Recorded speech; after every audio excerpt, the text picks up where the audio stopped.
छत्रपती शिवरायांची वाघनखं अनेक दिवसांच्या प्रतीक्षेने अखेर विशेष विमानाने उद्या महाराष्ट्रात येणार आहेत. त्यानंतर ती साताऱ्यात आणण्यात येणार असून 19 जुलैला मुख्यमंत्री व उपमुख्यमंत्र्यांच्या उपस्थितीत भव्य दिव्य सोहळा होणार आहे. ही वाघनखं हिंदवी स्वराज्याच्या सातारा या चौथ्या राजधानीतील छत्रपती शिवाजी महाराज यांच्या प्राचीन वस्तू संग्रहालयामध्ये लोकांना पाहण्यासाठी ठेवण्यात येणार आहे. यासाठी विशेष दालनही उभारण्यात आले. लंडनहून आणली जाणारी वाघनखं ही शिवरायांची नाहीत असा दावा इतिहासकार इंद्रजित सावंत गेल्या अनेक महिन्यांपासून करत होते.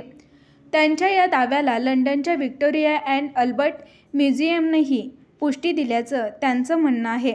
ही वाघनखं छत्रपती शिवाजी महाराजांची आहेत यासाठी कोणताही पुरावा नाही असं पत्र या म्युझियमने इंद्रजित सावंतांना पाठवल्याचं त्यांनी म्हटलंय.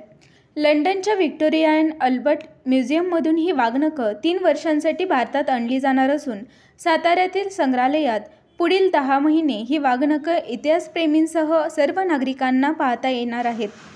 ऐतिहासिक महत्त्व असलेली वाघनखं भारतात कधी येणार ही प्रतीक्षा आता संपली असून गुरुवारी सायंकाळी ही वाघनखं महाराष्ट्रात विशेष विमानाने आणली जाणार आहेत.